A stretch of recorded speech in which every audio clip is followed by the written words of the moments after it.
of teams, but the Cincinnati Bengals for me. I want to see them address this offensive line like the Kansas City Chiefs did after a Super Bowl loss and realize that they have the future of the franchise and maybe the future of the league at their quarterback spot. But it's imperative. Joe Burrow took, obviously, the Cincinnati Bengals to the Super Bowl after getting his head crushed in every single week in the playoffs. So if it's ever a team that says, hey, man, we got talent on the outside, we revamped the defense. Trey Hendrickson was a phenomenal pickup in free agency. They got a lot of production out of a lot of guys on this team and around Joe Burrow. This offensive line can be the difference in this team continuously being in a playoff hunt and potentially making it to the Super Bowl. They need to have that same type of approach that we saw Kansas City have after they lost the Super Bowl, coincidentally, because they couldn't block anybody. Yeah, I agree with that one. I'd also say, what do they do with their star safety, Jesse Bates, right? So I agree with Cincinnati. I'm going to say the Dallas Cowboys. You're Dallas Cowboys, and I just threw up in my mouth when I said that. I think the biggest question is, okay, what is their decision? You don't hate the Cowboys. In regards to Amari Cooper, I know the GOAT, Adam Schefter, has reported likely to move on, but what do they do with Amari Cooper? And what do they do with their own guys? How do they re-sign them? This is a team that's minus $29 million when it comes to salary cap space. They've got a really up-and-coming tight end and Dalton Schultz that they have to try to re-sign. Randy Gregory, Michael Gallup coming off of injury. They need to address the offensive line at some point. Tyron Smith, let's see if he plays and how healthy he's going to be. They're going to lose some pieces. So it's a team that, with a quarterback that's paid top 3 money in the NFL, has the expectations of being a Super Bowl contender. I'm seeing how they do that building a roster-wise, given what their salary cap restrictions are. Not that I want you to throw up in your mouth again, but I need to ask another Cowboys question, Dan. If Amari Cooper is available soon, where do you think an ideal spot would be for him to land? I would say the New England Patriots. Both things can be true, that I think the Cowboys offense is better without Amari Cooper.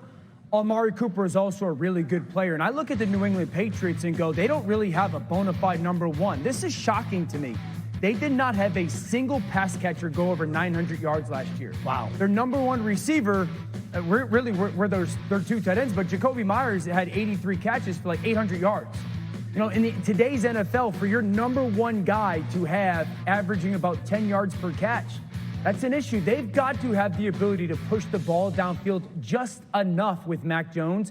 And it doesn't necessarily show itself a ton in regular season games, but when they play premier defenses, you know this, it starts to show itself. Amari Cooper's still a really good player. I would love to see if New England can go get Mac Jones a bona fide number one target in their pass game. Marcus? Yeah, no doubt. Dan, I think that's obvious. That's obvious, right? Like, he would immediately ascend to being their number one guy. I look at a team like the Chicago Bears, though. With Gessie coming in at offensive coordinator, we don't know what's going to transpire with Allen Robinson. He's going to command a lot of money on this market. And I've heard quarterbacks, even D.O., talk about young quarterbacks. And Justin Fields, one of his themes is anticipation throws. Well, I want to let everybody know that Amari Cooper is a separation receiver.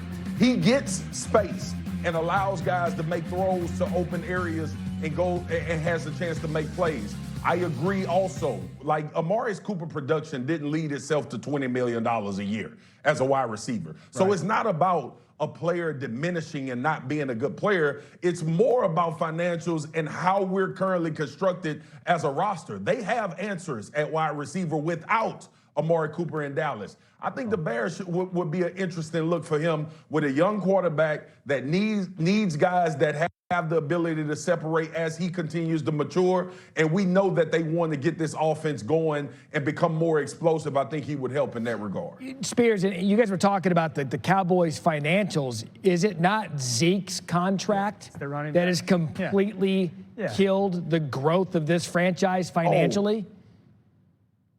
Matt B, listen, as we get deeper into this offseason, and I'm glad Dan mentioned it, the Cowboys have as much work to do as anybody in the NFL to their roster. Think about this, fellas. They have to kind of get away from the idea of how they constructed this team to win a Super Bowl. We talked about Dallas and we saw all of the numbers and the prolific passing game that they had. That is not the way that they wanted to build that team. They did not want to win a championship by having their quarterback throw for 5,600 yards and 50 touchdowns. Now, obviously, that's the way to get there, but this is kind of a revamp to the idea of what they want to be as well offensively. And I like what Dio says. He talked about it earlier when I watched him on Get Up. 12 personnel, 2 tight ends. You continue to have a ability to run the football. You also can have 2 prolific guys on the outside, which I think are ascending in that direction, especially with CeeDee Lamb. But this is a lot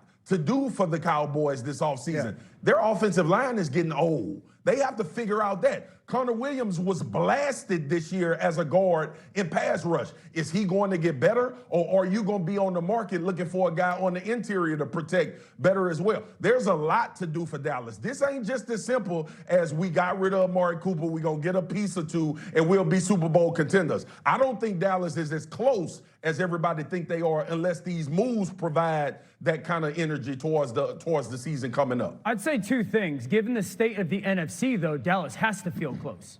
I mean, there is no dominant team in the NFC right now outside of potentially the Rams, obviously Super Bowl winners, and what happens with Aaron Rodgers in Green Bay. So Dallas has to have the mindset that they're close. I think what makes it a little bit easier with Amari potentially moving on is there's going to be a lot of good receivers coming in the NFL draft at the end of April this year. And that is something that, for everything that gets said about the Cowboys, their front office has done a good job. They're probably going to have to restructure Dak Prescott's contract really soon anyway because of the financial hindrance that Ezekiel Elliott's contract is somewhat having an impact when it comes to their football team. So we going Bert, Ernie, because Dan's taller, or not? I think so. He said it. He said it. Well, what the hell we gonna call what we gonna call Jay and Matt Berry, Dio? We gonna figure out a name for them since we Bert and Ernie. Ebony and Ivory? Great. Ebony and Ivory. Well, which one's Ebony, which one's Ivory? I don't know. Live together in Sports Center Harmony. Jay does play the guitar. What, you play the guitar? Basic. Yeah. I did not know this. Just strumming it. I did not know this. Yeah. Thank you, Jan. Man of many talents. I gotta learn, man. All right, peace. Coming up, we break from America's team to talk to America's caddy. The Masters 1 month away. Why